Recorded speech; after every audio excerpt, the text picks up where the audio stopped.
अखिलेश यादव अपनी press conference में बताते हुए इंडिया गठबंधन रहेगा, हार जीत तो होती रहती है।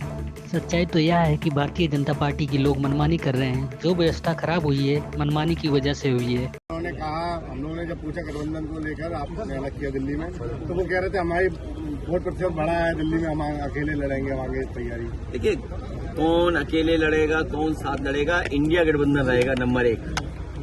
और कांग्रेस पार्टी के लिए तो बहुत ही इमोशनल जगह यहाँ है। किसी जमाने में आपको पता होगा ए.ओ. ह्यूम ने कांग्रेस की स्थापना की थी।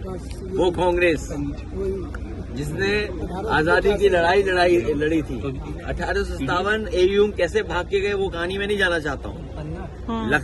यहाँ पर इटावा में तमाम वो बिल्डिंग है, उनका घर, तहसील, आपका कोतवाली या स्कूल उन्हीं के अक्षरों से बना हुआ, ह्यूम के अक्षरों से बना है। तो ये इतिहास बहुत पुराना है। इंडिया गठबंधन रहेगा, हार जीत तो होती रहती है, लेकिन हार से सीखना चाहिए।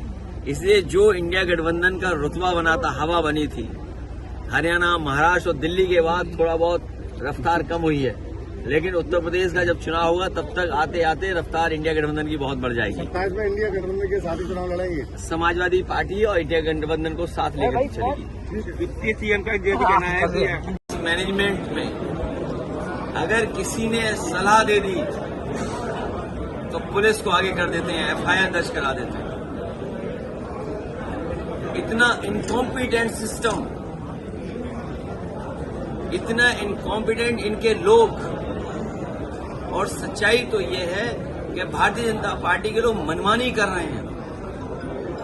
जो व्यवस्था खराब हुई है वो मनमानी की वजह से हुई है। और इतना करप्शन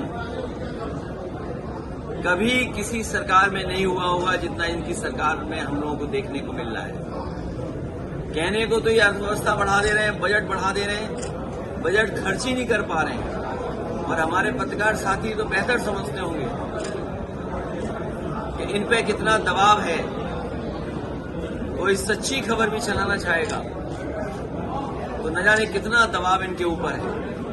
लेकिन मैं उसके बावजूद भी अपने पत्रकार साथियों को बधाई देता हूं कि उसके बावजूद भी खबरें चला देते हैं।